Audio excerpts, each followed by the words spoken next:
Mateo, capítulo 6, versículo 9 al versículo 13, dice así la palabra de nuestro Dios. Vosotros pues oraréis así: Padre nuestro que estás en los cielos, santificado sea tu nombre. Venga tu reino, hágase tu voluntad como en el cielo, así también en la tierra. El pan nuestro de cada día, dánoslo hoy, y perdónanos nuestras deudas, como también nosotros perdonamos a nuestros deudores. Y no nos metas en tentación, mas líbranos del mal, porque tuyo es el reino y el poder y la gloria por todos los siglos. Amén. Hermanos, esta es la palabra de nuestro Señor. Podemos sentarnos.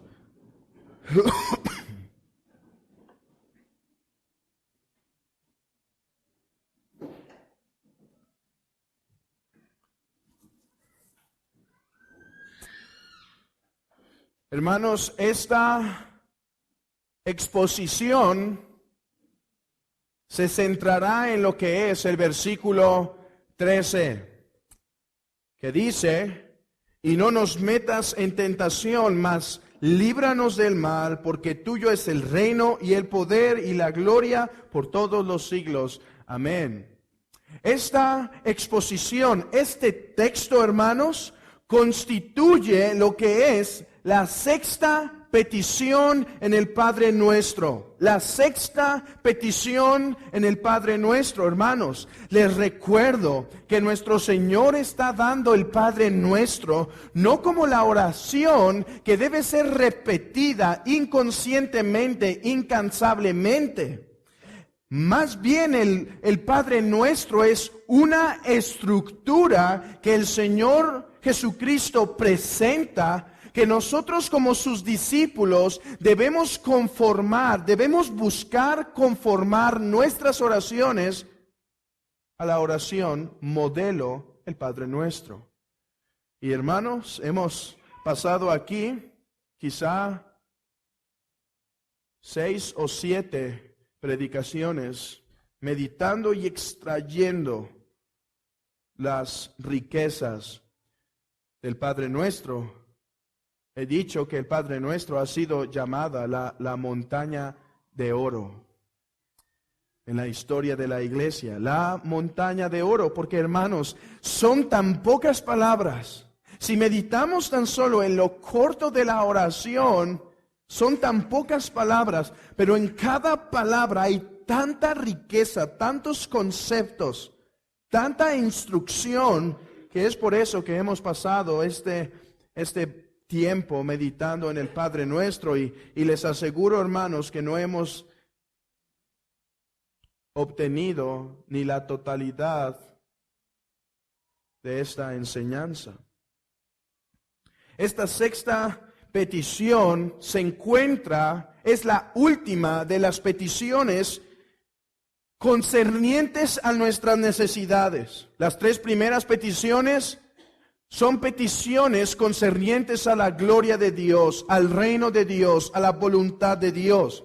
Y las 3 últimas peticiones son concernientes a nuestras necesidades, nuestro pan diario, el perdón de nuestros pecados, la liberación de las tentaciones.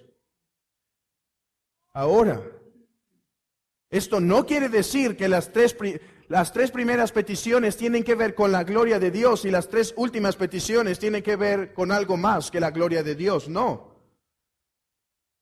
Aunque son peticiones concernientes a nuestras necesidades, estas 3 últimas peticiones están gobernadas por la gloria de Dios.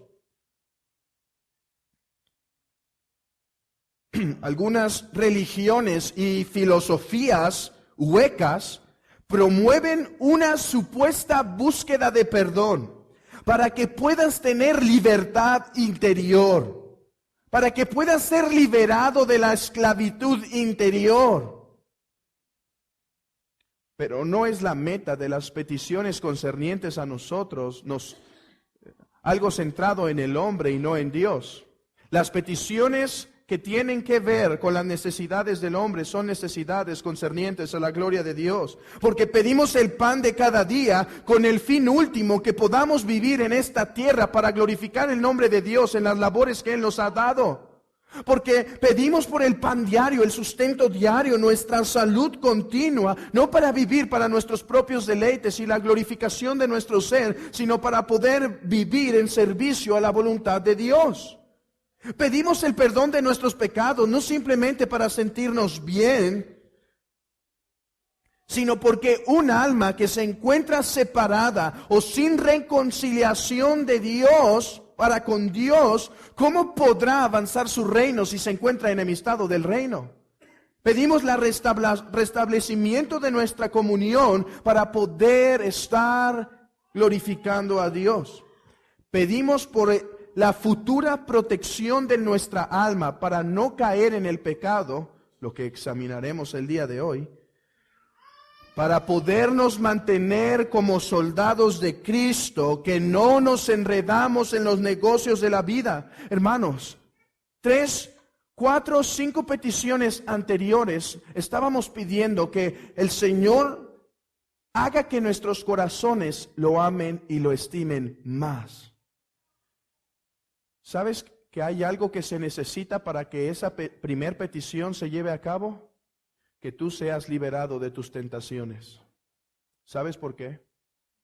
¿Qué es el pecado sino la estima de algo más que Dios?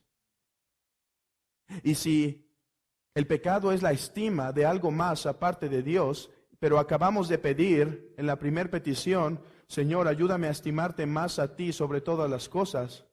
El pedir por ser liberado de la tentación tiene que ver, Señor, líbrame de la tentación con el propósito que pueda vivir exaltando, glorificando tu nombre sobre todas las cosas. Hermanos, estas 3 últimas peticiones no son peticiones para gastar en nuestros deleites. Son peticiones para buscar la gloria del Señor. No olvidemos eso. Es verdad, son 3 peticiones concernientes a nuestras necesidades, pero es la oración modelo de aquel que buscaba la gloria de Dios sobre todas las cosas en este mundo. Es la oración del Señor Jesucristo, que su pan era hacer la voluntad de Dios sobre todas las cosas.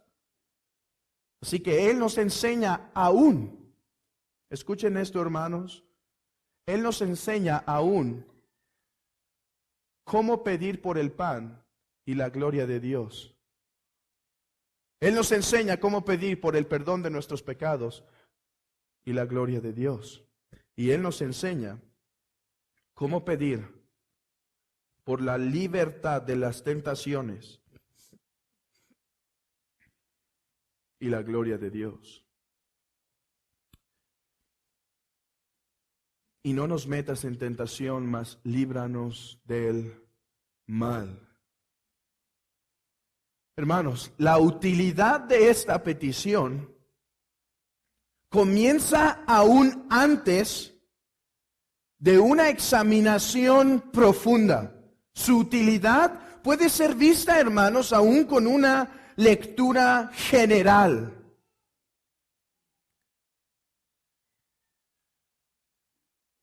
Hemos pedido, y aquí está su utilidad, hemos pedido, hermanos, que el Señor perdone nuestros pecados. Pero esta 6ª petición, si es pedida con el corazón sincero, comprueba que nuestra 5ª petición, perdona nuestras deudas, es una sincera. Es una sincera. ¿Cuántos hombres no desean ser perdonados por sus pecados? ¿Cuántos hombres? Todos los hombres desean ser perdonados de sus pecados. Aún en un nivel horizontal, ¿a quién le gusta tener enemistad con otro hombre? ¿Cuánto más ser perdonado por Dios? Y todos los hombres, en un sentido, desean orar, perdónanos nuestras deudas.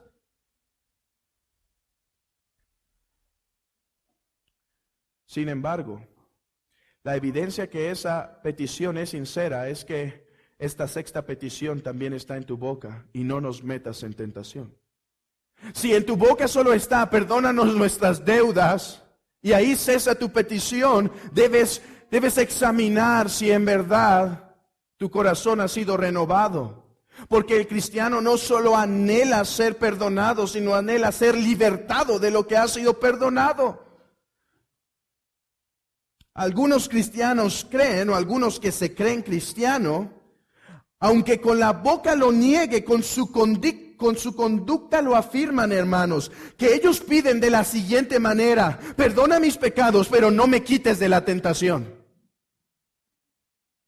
Sí, perdona mis pecados, pero no me quites de la tentación. Perdóname todos mis pecados, pero déjame seguir cayendo en el pecado. Oh, hermanos, es verdad que Dios nos perdona de la amargura, Dios nos perdona de los pecados de los ojos, de la vanagloria de la vida. Pero si después de pedir por el perdón de esos pecados, tu corazón no arde por ser libertado de eso, examina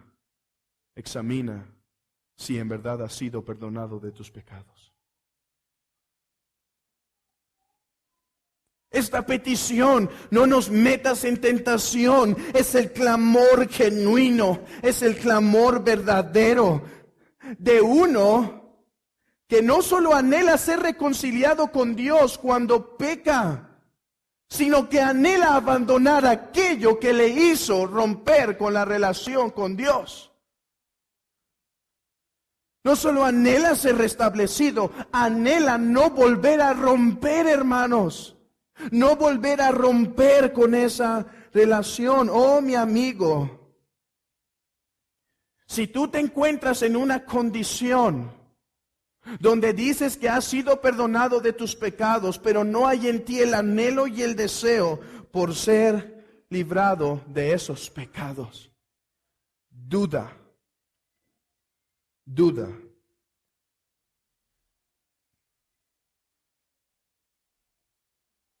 de que estés en Cristo. Dijo un hombre: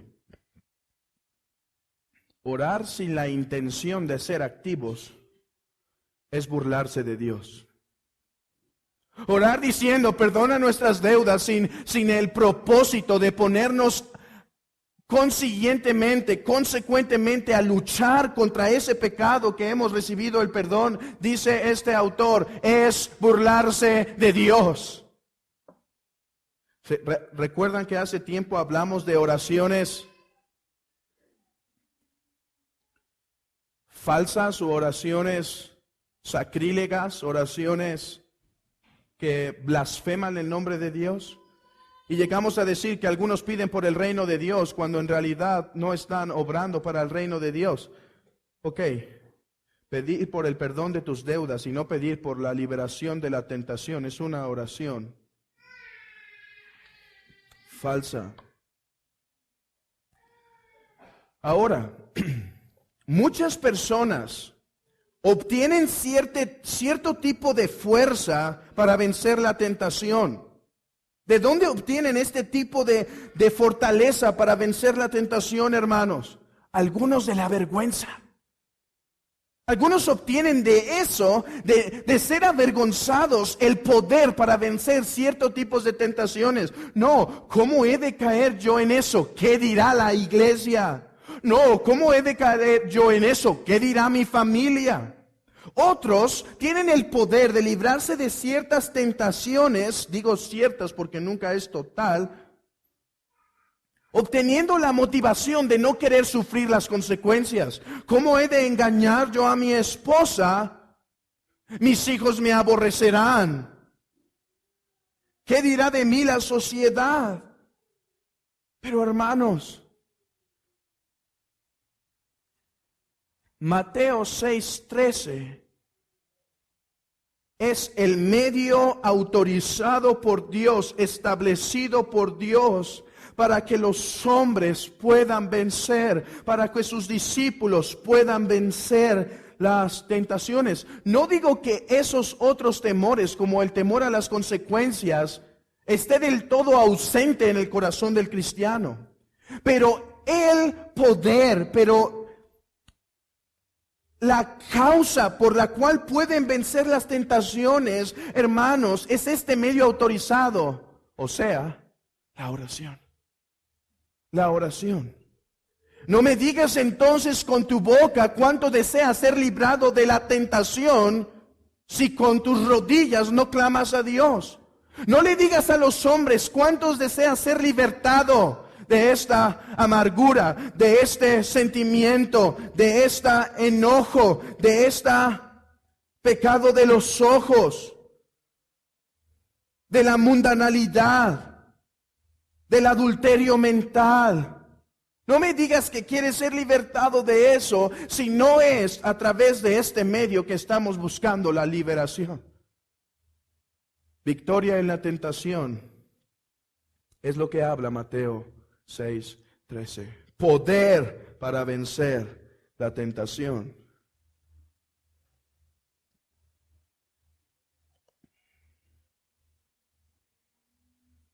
Así que hermanos, amados hermanos, cristianos, si en verdad deseas vencer la tentación en tu vida, pon atención a lo que Mateo 6:13 tiene que decir. No nos metas en tentación. Hermanos, ¿cuántos aquí, y no tienen que contestar? Bueno, solo en sus mentes. ¿Cuántos aquí, hermanos, se han detenido a meditar en este texto? ¿Sabes? En las primeras palabras ya hay ciertos problemas que deben ser resueltos. Dice el texto, y no nos metas en tentación. ¿Qué queremos decir con esta petición? ¿Acaso Dios, el Dios Santo, puede inducir a sus hijos al pecado? ¿Acaso está diciendo el texto, Dios, por favor te pido que no me tientes para el pecado? ¿Acaso el Dios que es tan puro de ojos para no poder ver ni siquiera las nubes blancas sin mancha,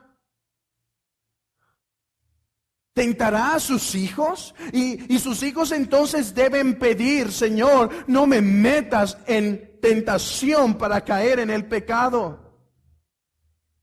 Absolutamente no. Eso no puede ser lo que el texto significa. Porque la misma Escritura nos enseña en Santiago que Dios no puede ser tentado por el mal y que Él no va a tentar por lo tanto a nadie. Hermanos, no es que Dios decida no tentarnos para el pecado. Escucha esto.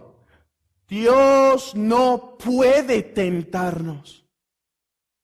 Por causa de lo que su ser es, por causa de lo que Él es algo que se encuentra totalmente incapaz de hacer. No debemos temer, que el Dios Todopoderoso no puede hacer ciertas cosas.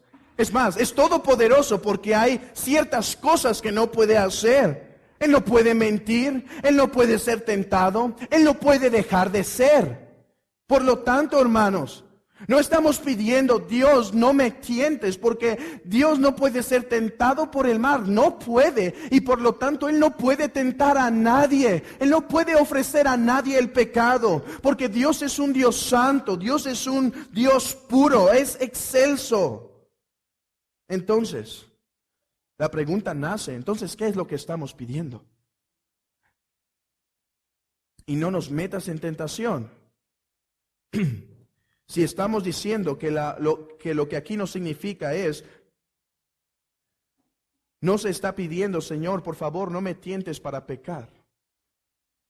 Porque Dios no puede tentar a nadie.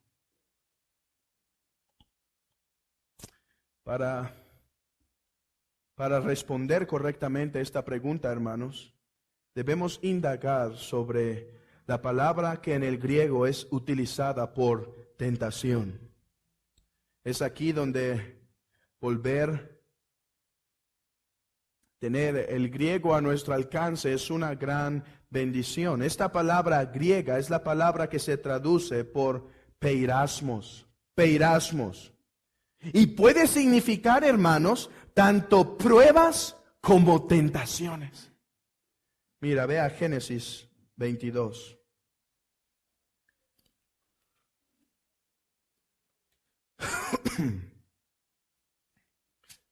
Este texto nos sirve para ilustrar la diferencia entre una tentación y una prueba.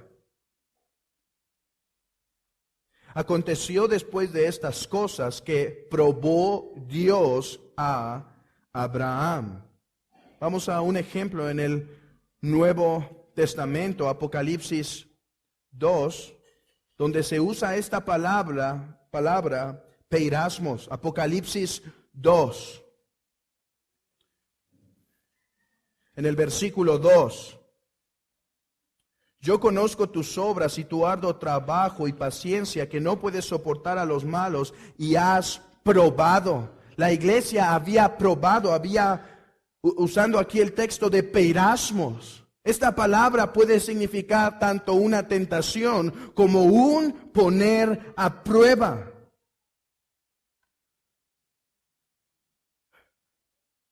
Y se puede significar tanto probación como tentación. De las dos maneras puede ser traducida y es correcto. Lo que nos da aquí luz de cómo debe ser traducida es el contexto. Entonces Jesús fue llevado por el Espíritu al desierto para ser tentado por el diablo. Es obvio que cuando vamos a Génesis 22, versículo 1, y dice que Dios probó a Abraham, debemos huir cualquier interpretación que diga que Dios tentó a Abraham o que lo indujo para el pecado. Tendríamos problema con esa interpretación porque la Biblia nos enseña en otros lugares que Dios no tienta. Pero cuando vamos a Mateo capítulo 4 versículo 1, donde dice que Jesucristo fue llevado al desierto para ser tentado por el diablo, no tenemos problema con eso. Es la obra de Satanás. Él es llamado el tentador. Es su oficio. Está en total conformidad, está en total acuerdo con lo que el diablo es en su ser. Él es uno que tienta, en él sí hay maldad, en él sí hay obscuridad. Por tanto, hermanos, cuando vamos a Mateo capítulo 6, debemos interpretar la palabra peirasmos de una manera que no contradiga otros lugares de la Escritura. Vamos a un lugar todavía más obvio, donde en el mismo pasaje podremos ver la diferencia. Vayan a Santiago capítulo 1.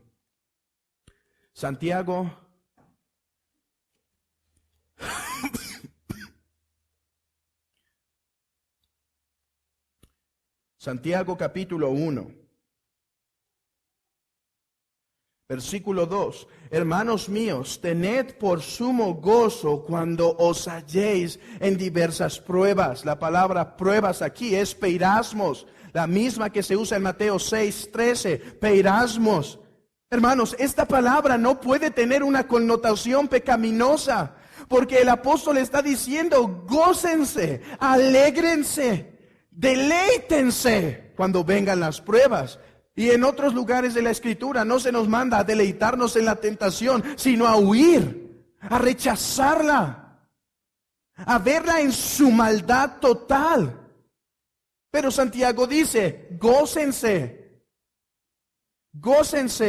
en estas pruebas, en estos peirasmos. Pero ahora ve conmigo el versículo 14, donde se usa la misma palabra peirasmos. Sino que cada uno es tentado cuando de su propia concupiscencia es atraído y seducido. Entonces la concupiscencia, después de haber concebido, da a luz el pecado, y el pecado, siendo consumado, da a luz la muerte. Peirasmos aquí ahora se traduce como tentación. ¿Por qué? Porque en este contexto peirasmos tiene Un sentido pecaminoso, malo, tan malo, que si esta tentación es abrazada por nuestro corazón, da como resultado la muerte, da como resultado la caída, da como resultado separación de con Dios, separación para con Dios. Entonces, hermanos, teniendo esto en mente, que peirasmos depende del contexto, debe ser traducido como tentación o prueba, vamos a Mateo capítulo 6 y vemos que dice, y no nos metas en tentación. Por lo tanto, esta palabra tentación, peirasmos, tiene un concepto, tiene un sentido más de prueba. No puede ser algo pecaminoso, porque aquí se está pidiendo a Dios directamente, por favor, no nos metas en este peirasmo.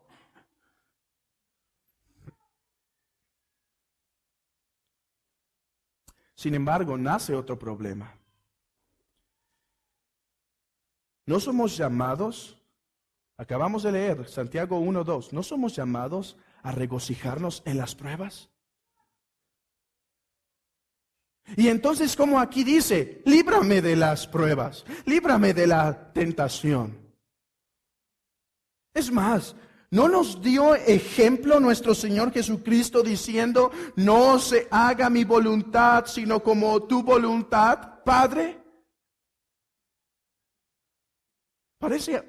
Hay un aparente problema en esto. Mira lo que dice Primera de Pedro, acompáñame a Primera de Pedro, donde el apóstol está animando a los cristianos perseguidos a que se deleiten en sus pruebas,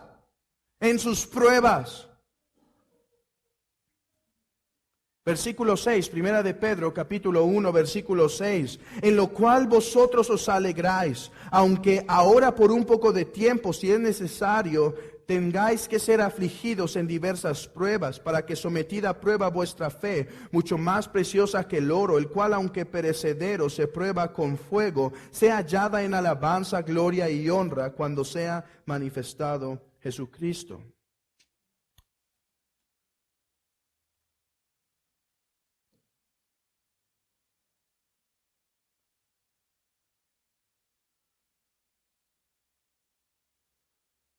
Amados, no os sorprendáis del fuego de prueba que os ha sobrevenido, como si alguna cosa extraña os aconteciese, sino gozaos por cuanto sois participantes de los padecimientos de Cristo. Pedro ahora dice a los cristianos en Capadocia, en Asia, Galacia, Asia y Bitinia, dice, no huyan de las pruebas. Sopórtenlas y gócense sabiendo su final. Deleítense. No busquen medios alternos para esquivarlas. Recíbanlas y cuando las reciban, gócense por haber sido tomados por dignos de padecer, dice en otro texto, por el nombre de Cristo. Entonces, ¿cómo armonizamos que en unos textos se nos llama que cuando suframos pruebas nos regocijemos, no huyamos, nos gocemos? Y en Mateo 6, habiendo visto que no se refiere a una tentación pecaminosa, se nos llama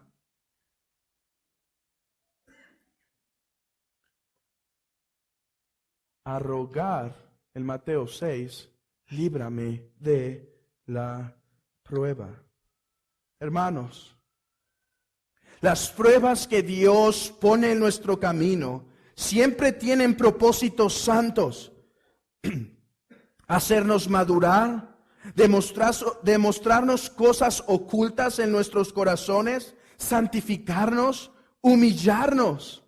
Esos son los propósitos de nuestras pruebas. Acabamos de leer en Primera de Pedro que cuando somos probados por Dios es como cuando el oro es puesto al fuego. Pareciera una cosa mala meter oro al fuego, pero resulta en una purificación. Así también toda prueba, todo conflicto, toda circunstancia difícil que recibimos de nuestro Dios, siempre es algo bueno. siempre resulta para provecho del alma probada. Y esto lo sabemos por el testimonio de la Escritura, como por el testimonio de los que padecen. Siempre dicen, ahora entiendo que esta prueba fue por causa de que el Señor me quería mostrar tal y tal en mi corazón y limpiarme de ellos. Y gloria a Dios cuando el Señor nos purifica y nos limpia a través de las pruebas.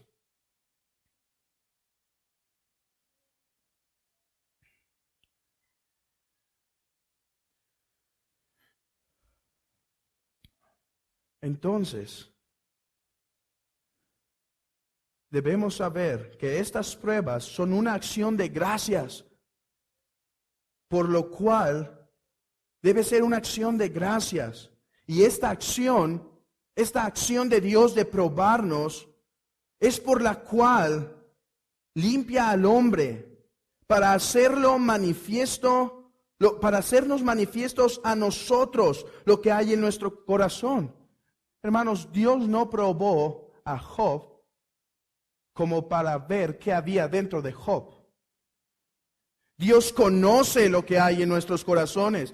Muchas veces, continuamente, las pruebas tienen que ver más con nuestras necesidades, para ver qué hay dentro de nuestros corazones. Job vio su paciencia, Abraham vio su obediencia, David vio su debilidad con las pruebas, Ezequías palpó su grande orgullo.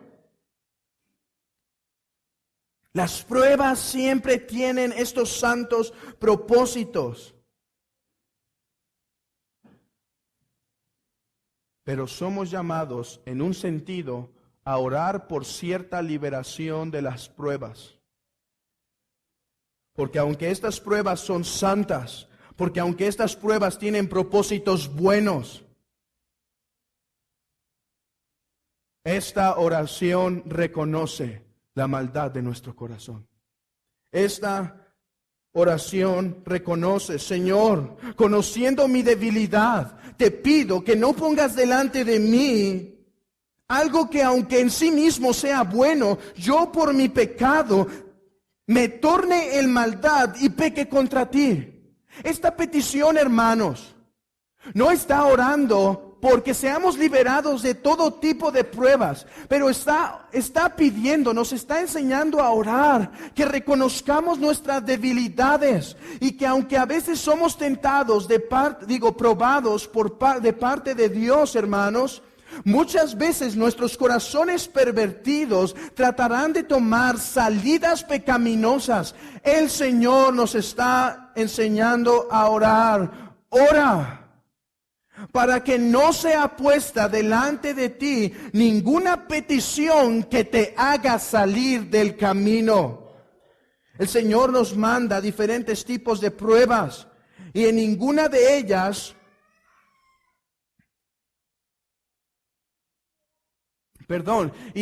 y nunca nos probará más allá, hermanos, de lo que podemos resistir. Pero ¿sabes algo? Las sugerencias de nuestra carne tornan estas santas pruebas en pecado. Padre, las pruebas son buenas y necesarias para mi alma, pero tú conoces mi debilidad. Por tanto, te ruego que no me metas en ninguna que pueda blasfemar para contigo. Hermanos, ¿no es esto lo que pide el hombre del proverbio? No me des más de tal manera que me olvide de ti, o me des menos de tal manera que blasfeme tu nombre. Señor, en la pobreza hay tanto que aprender cuando me metes a prueba, pero mi carne podrá blasfemar contra ti. Pero mi corazón, Señor, las riquezas son buenas, las riquezas en sí mismas no son malas. Pero Padre, mi corazón es tan depravado que hará de las riquezas un ídolo. Así que no me des más de tal manera que me olvide de ti, como pasó al pueblo de Israel, que después de haber adquirido suficiente riqueza, se olvidó que todo provenía de Dios. Pero no me des menos, porque conozco mi carne y mi debilidad. Este es el sentido de esta petición. El reconocimiento de que aunque hemos sido transformados por la obra regeneradora del Espíritu Santo, aún hay un remanente de pecado que debemos buscar mortificar continuamente y rogar, Señor, no nos metas en tentación. Directamente es imposible que tú nos tientes, oh Dios, pero tus santas pruebas por la corrupción de mi carne pueden ser el medio para que contra ti peque. Miren, hermanos, acompáñenme a Mateo, capítulo 26, que claramente nos enseña que es la voluntad de Dios que pidamos por la liberación de la tentación. Mateo 26, 41. Velad y orad para que no entréis en tentación. Velad y orad. Discípulos serán puestos a prueba, pero clamen para que su corazón no sea desviado. Hermanos, esta petición está en total armonía con los que nos enseña 1 Corintios capítulo 10, cuando dice que nadie de nosotros será tentado más allá de sus propias fuerzas. Recordemos que con esta oración no le estamos dando información a Dios como si Él la desconociera y le estuviéramos diciendo: Señor, tú no sabes que yo soy débil en esto, pero yo te pido, por favor, a causa de mi debilidad, yo te pido esto, te informo que tengo debilidad. Hermanos, no es eso la oración. Así oran los paganos, como si Dios no conociese las cosas, pero Dios lo sabe todo. Entonces, ¿por qué oramos? No nos metas en tentación, no nos metas en cierta prueba, porque, hermanos, a través de esa oración glorificamos el nombre de Dios, pues lo reconocemos como el soberano. Mira, un arminiano consistente que no cree que Dios es soberano no podría orar así: Señor, yo te pido que no me metas más allá de lo que puedo resistir, pero el diablo puede actuar libremente y tentarme más allá. No, la Biblia nos enseña que aún para tentar a Job, Satanás tuvo que pedir permiso. Esta oración reconoce: Señor, tú eres el soberano, tú eres el poderoso, y ni un pájaro cae a tierra si no es tu voluntad. Por lo tanto, Padre, reconociendo tu soberanía, pero no solo reconocemos su soberanía, ¿sabes qué reconocemos? Nuestra debilidad. Reconociendo tu soberanía y al mismo tiempo mi debilidad, que aún la prueba más pequeña para el cristiano más maduro, si no es sostenido por la gracia de Dios, caerá. ¿No fue José quien huyó de la fornicación? Pero Abraham, que cayó en la mentira. El cristiano más maduro, aunque sea probado con la prueba más sencilla, si no es sostenido por la gracia de Dios, no podrá salir victorioso. Hermanos, nota esto: si reconocemos que debemos orar por el pan de cada día, Señor, no estoy en pie si no es tu santa voluntad, ¿cuánto más debemos orar? Señor, no venzo ni una prueba, con ninguna prueba te podría honrar si no soy sostenido por ti. Hermanos, es conforme a la voluntad de Dios que oremos. Está bien, es conforme a la voluntad de Dios que pidamos por nuestros pecados que hemos cometido, pero es conforme a la voluntad de Dios que oremos por pecados a los cuales podríamos caer. Conociendo nuestras debilidades, pedimos conforme a esas debilidades. Pero la petición no acaba ahí. Dice en Mateo capítulo 6, versículo 13, y no nos metas en tentación, mas líbranos del mal. Aunque es una sola petición, sin embargo es una doble petición. Hay dos cosas que se piden aquí. Señor, Dios, Padre, no nos metas en una prueba que no podremos resistir y líbranos del mal. La primera petición, hermanos, o la primera parte de esta sexta petición, reconoce que somos carne corrupta. Reconoce que estamos en un estado, aunque regenerados, con un cuerpo no glorificado. Pero este aspecto doble, este segundo aspecto de la sexta petición, reconoce lo siguiente: que hay un enemigo que está buscando nuestras caídas. No nos metas en tentación, Señor, aunque tu prueba sea buena, santa, mi carne es tan corrupta que puedo caer para contigo. El segundo aspecto, y no nos metas en tentación, pero Señor, no solo es mi carne que se opone a ti, es el diablo que me busca y que me tienta para caer. Oh hermanos, tenemos que reconocer que somos muy descuidados de esta realidad. Tenemos que reconocer que somos muy descuidados sobre la realidad de aquel enemigo que busca nuestra alma. Tenemos que reconocer, hermanos, que no oramos como debemos sobre las tentaciones que Satanás pone delante de nosotros. Pero si en verdad quieres vivir en santidad, mi hermano, si en verdad deseas agradar al Señor con tu vida, sabe esto: que todos aquellos que quieran vivir piadosamente padecerán persecución. Y el primero que se opone a una vida santa, aparte de nuestra carne, es el mismo diablo. Mira, hermano, yo creo que no ha habido una época en la historia de la iglesia donde los cristianos han crecido en una comunión muy íntima con Dios que en la época puritana. Lee los escritos de cuán profundo llegaron a caminar a través de la palabra, no a través de locuras, visiones o cosas semejantes, pero a través de la palabra, cuán profundo, cuánto cavaron, hermanos, en un entendimiento de la comunión con Dios. ¿Y sabes esto? Fueron ellos que escribieron o que experimentaron como en ninguna otra época comunión con Dios, que más escribieron de la carne y la obra de Satanás.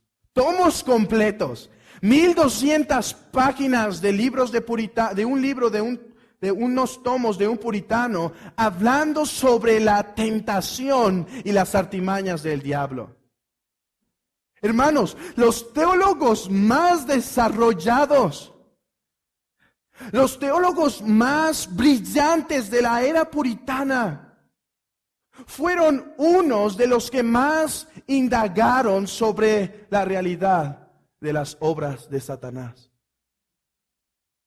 De hecho, es difícil hoy en día encontrar un buen libro de las tentaciones que Satanás hace, porque encontrarás todo tipo de cashluna, de artimañas más bien esas son las mismas artimañas de Satanás. Un montón de basura para saber de las tentaciones. Tienes que retroceder a estos libros de la época puritana para tener un entendimiento correcto, un entendimiento profundo de esto.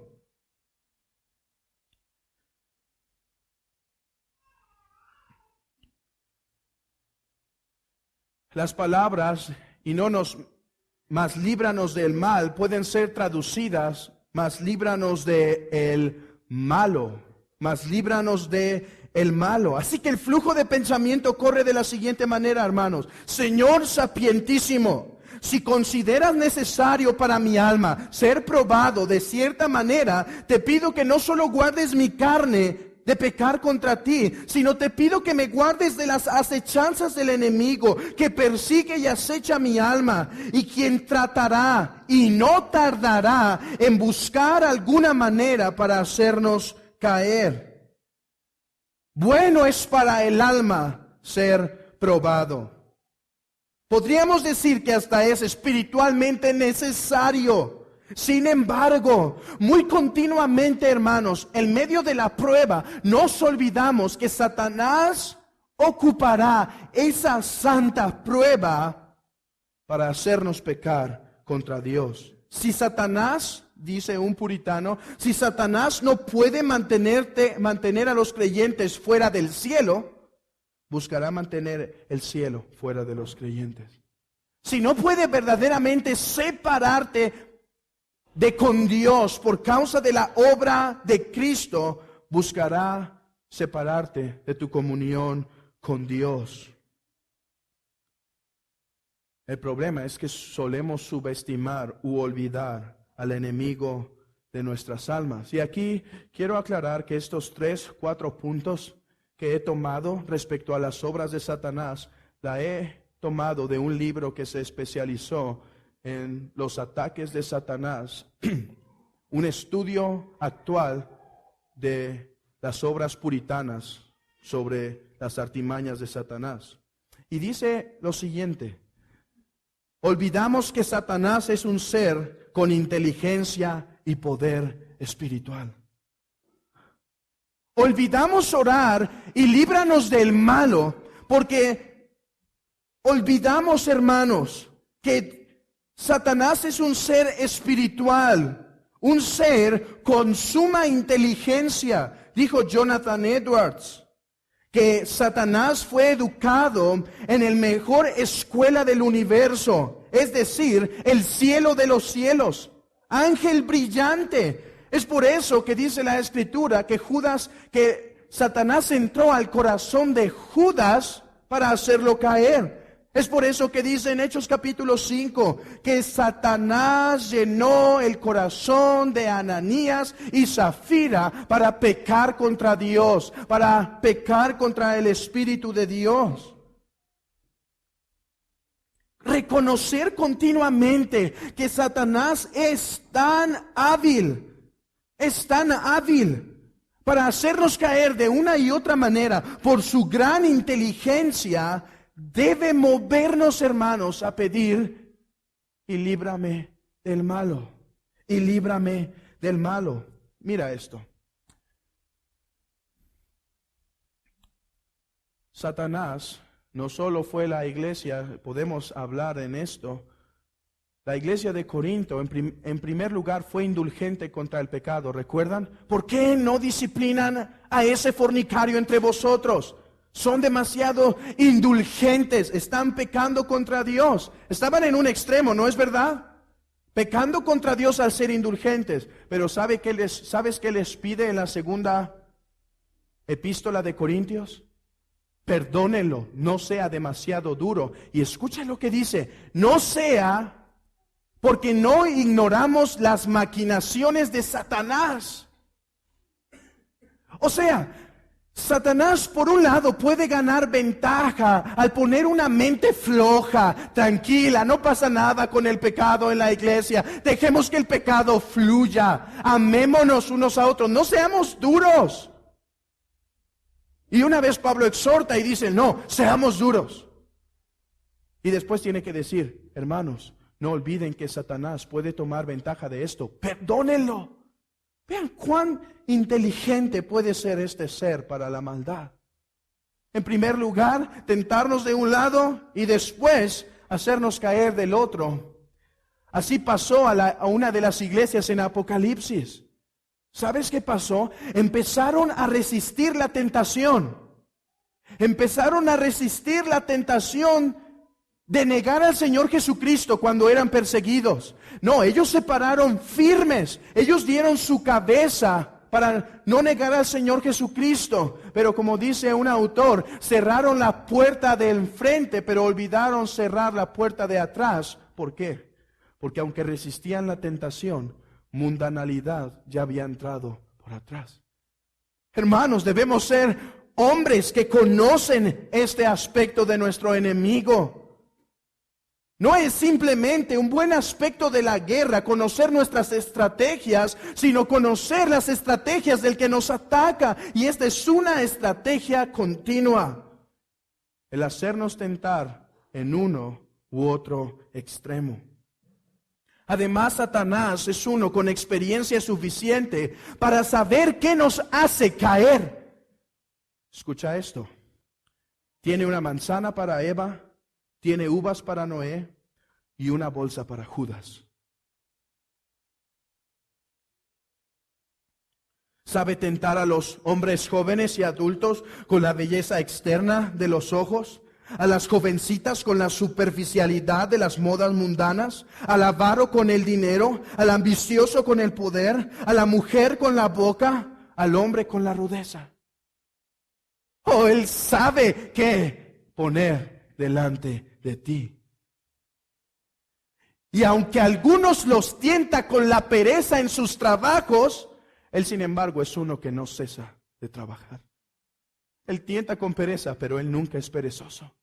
Es uno que obra, es uno que trabaja continuamente. A diferencia de muchos hombres, Satanás realiza su vocación con toda diligencia. Los hombres continuamente reportarán a su patrón las horas extras que dan. A Satanás no le preocupa trabajar 24 horas, 7 días, todos los días del año para hacer pecar.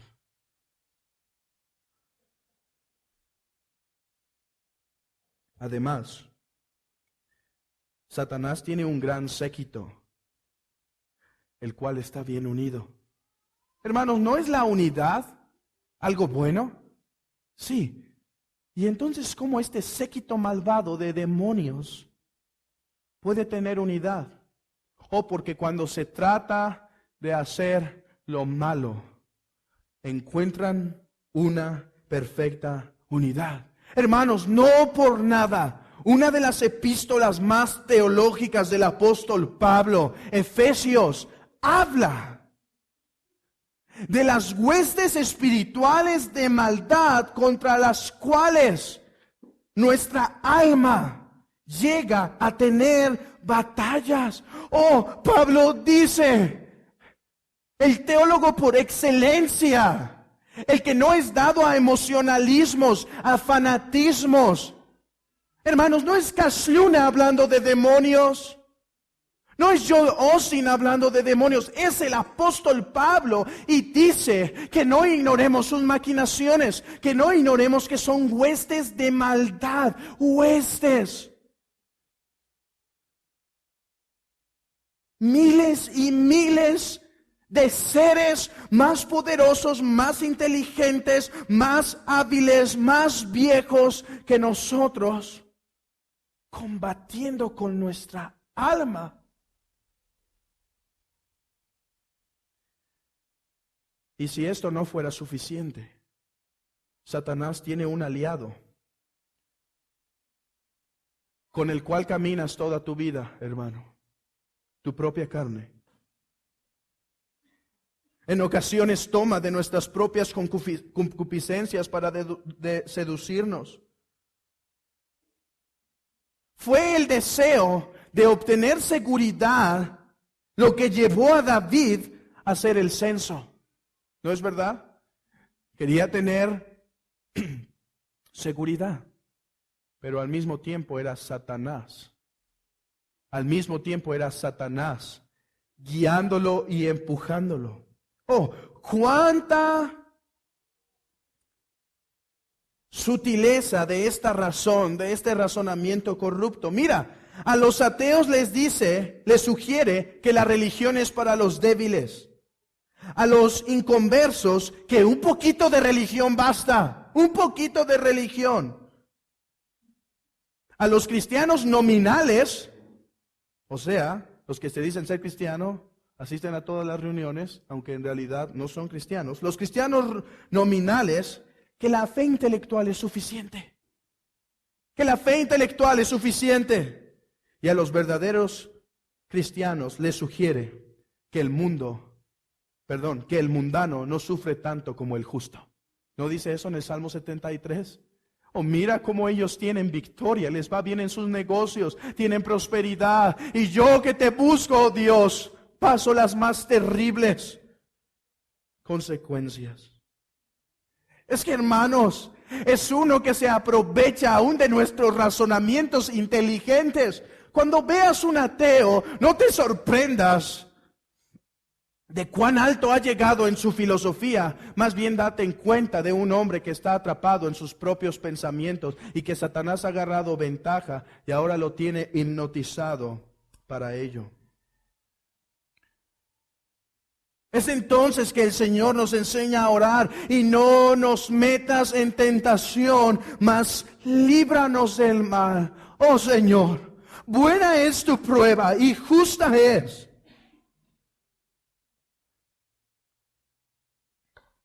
Pero líbrame de mi propia carne y por favor sujeta al que busca mi caída. Somételo, deténlo. Oh Señor, dame la capacidad. Hermanos, ¿cuántas veces nos encontramos orando aquellas hermosas palabras que San Agustín una vez pronunció? Oh Padre, dame lo que pides y pide lo que mandas. Aquello que me vas a probar, dame la capacidad para no negar tu nombre. Dame la fortaleza para no caer. Hermanos, ¿cuántas ocasiones una prueba buena por nuestra carne y por el diablo nos hacen pecar contra Dios? Déjame poner un ejemplo antes de pasar a la última parte de nuestro texto. El Señor manda una prueba,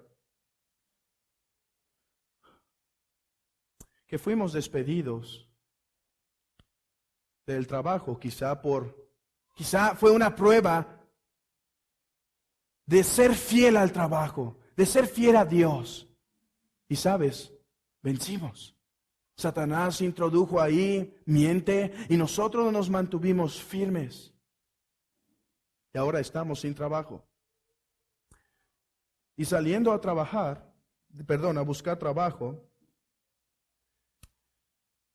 nos encontramos con continuas puertas cerradas. Dios poniendo una prueba, cerrando las puertas, hermanos. ¿Quién abre y cierra? Se cierran las puertas. El Señor buscando que nuestra fe descanse en Él, que nuestra confianza no sea en los hombres. Pero de repente, nuestra carne escucha de un buen sueldo, un buen y atractivo sueldo. Y nuestra codicia, nuestra propia carne es atraída. Pero hay un pequeño problema. Tienes que trabajar el domingo las horas exactas del día del Señor.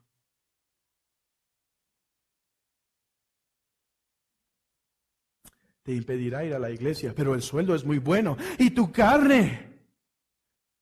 Y ahí oramos: Señor, esta prueba es buena, que me haya cerrado estas puertas. Oh, pero mi carne deseará la codicia.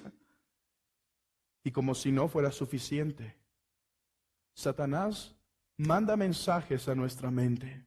Nos sugiere cosas a nuestra mente. Una vez ir a la iglesia al mes, está bien. Podrás ir a la reunión de oración. Leerás la Biblia con tu familia.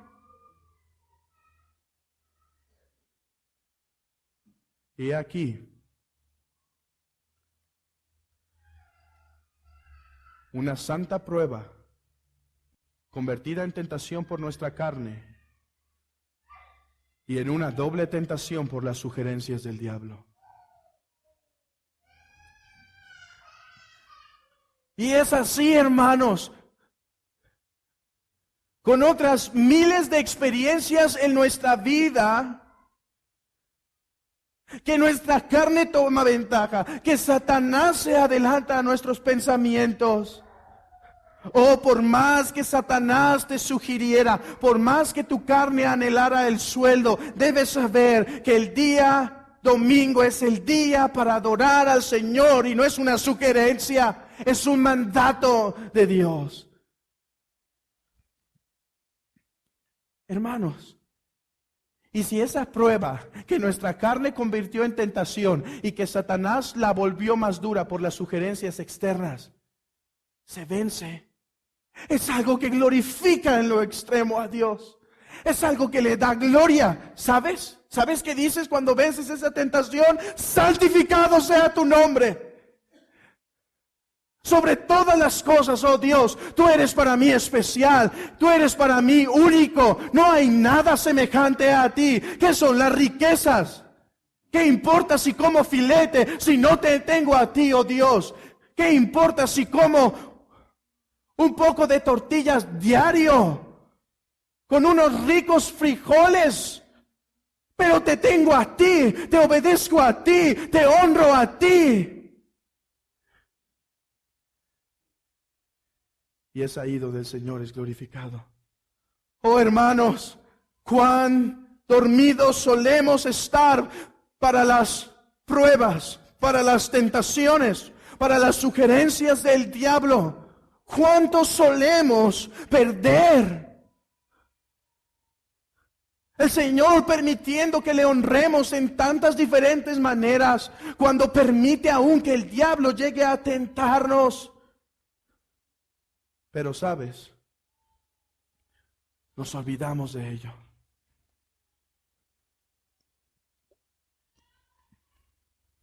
Hermanos, nuestra oración no solo pide por la glorificación del nombre de Dios, por el avance del reino de Dios. Hermanos, pedimos, hágase tu voluntad. Es totalmente obvio que debemos pedir y no nos metas en tentación porque deseo hacer tu voluntad. Señor, quiero que tu reino avance en mi familia. No me metas en tentación de caer en esa difícil prueba, porque quiero que mi familia reciba la bendición de tu santo día. Oh hermanos, esta oración del Padre Nuestro no es una sugerencia por si quisiéramos orar así. Es el modelo de la oración que agrada a Dios. Y en este modelo nunca puede perderse la conciencia, no solo de que pecamos, sino de que queremos ser libertados. Sino de que queremos ser libertados del pecado.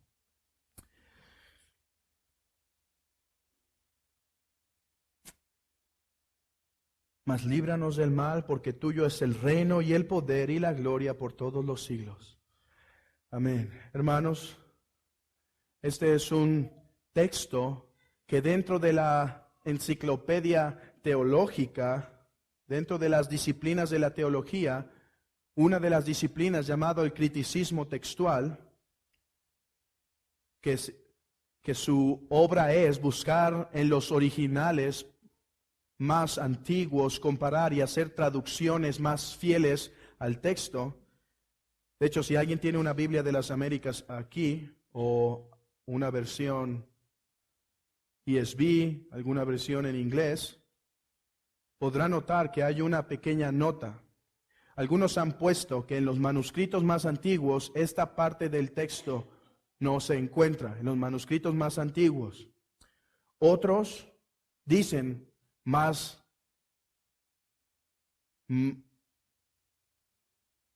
temerariamente o más dogmáticamente, este texto, esta parte del texto fue añadido. Es así, simplemente. No soy un experto en criticismo textual.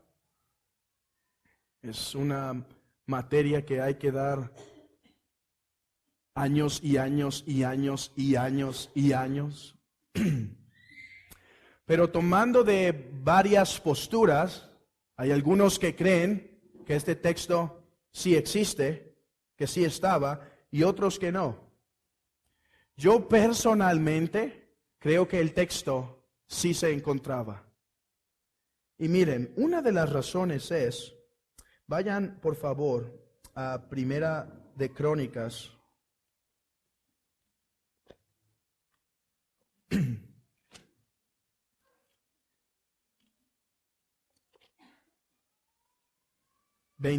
Primera de Crónicas 29, o Primero de Crónicas 29.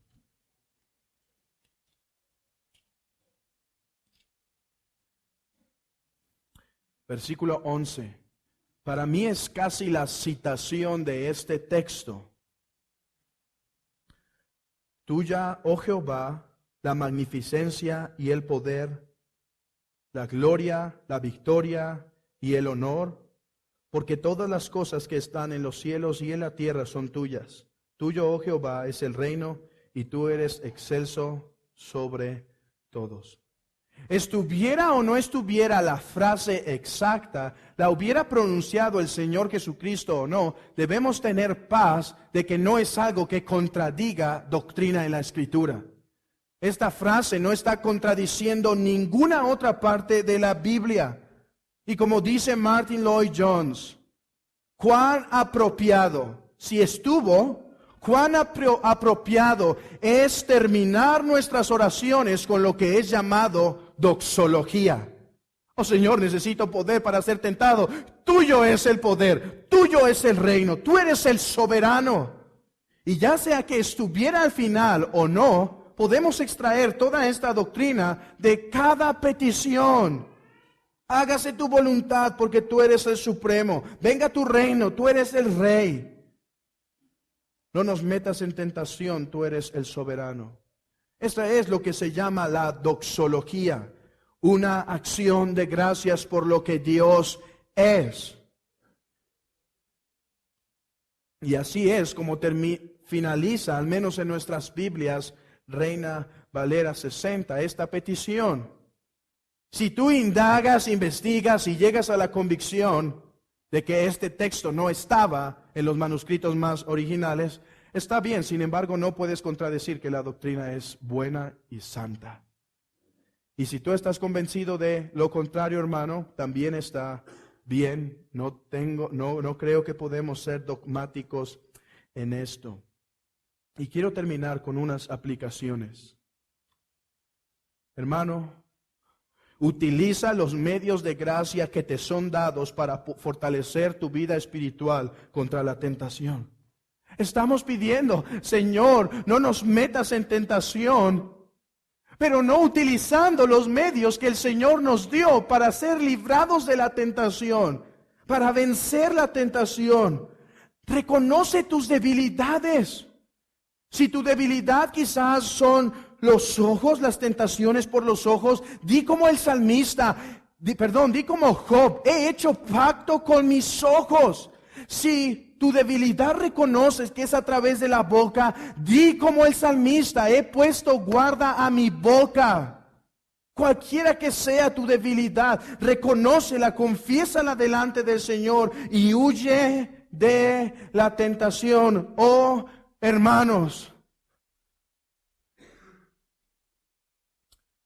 una oración que ofende al Señor es una que ora por la liberación de la tentación, sin embargo camina a las horas al lugar donde más es tentado. Es una oración hipócrita, es una oración que desagrada a Dios. Soy tentado quizá con los malos pensamientos. Señor, líbrame de los malos pensamientos. Y sin embargo voy con aquellos compañeros en la escuela que hablan tantas vulgaridades que ensucian mi mente. Oh, líbrame de esto, líbrame de aquello. Reconoce de dónde viene la más fuerte tentación y huye. Oh, es hipócrita de nuestra parte orar por eso y no huir de la tentación. Hermanos, y quiero acabar con lo siguiente. ¿Satanás, un ser poderoso? Sí. ¿Fuerte? ¿Inteligente? Sí. ¿Más sagaz que nosotros? Sí. Oh, pero buenas noticias, mis amados hermanos. Cristo aplastó la cabeza de la serpiente en el madero. Y su victoria es nuestra victoria. Y si Él ha vencido al mundo y por tanto nosotros podemos vencer al mundo, hermanos, esta oración, no nos metas en tentación, mas líbranos del mal, no es una tentación que se pide en nuestras propias fuerzas. Líbrame porque puedo vencer la inteligencia de Satanás. No, Señor, es más sagaz que yo, más avanzado que yo, más poderoso que yo. He aquí yo, gusano débil, incapacitado, pero tu Hijo, pero tu Cristo ha vencido y ha despojado a todo ser celestial.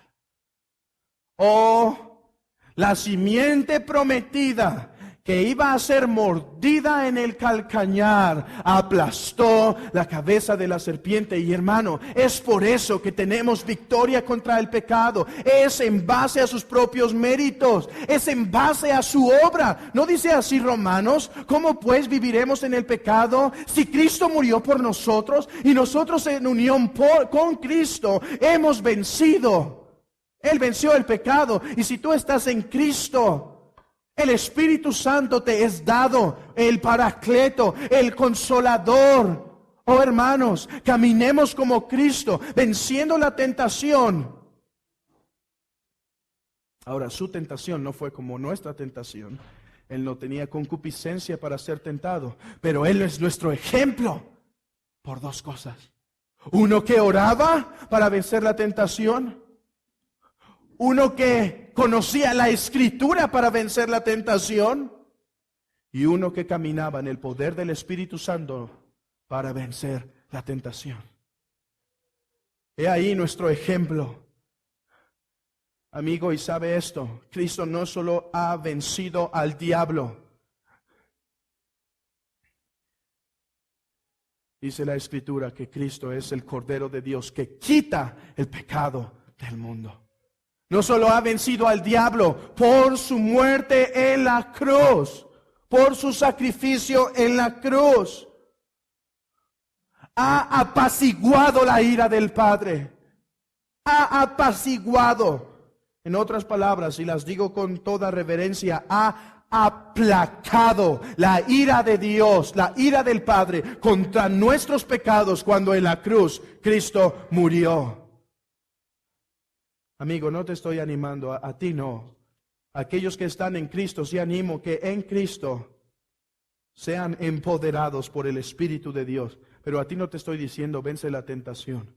A ti te estoy diciendo, hay una enemistad entre Dios y tú.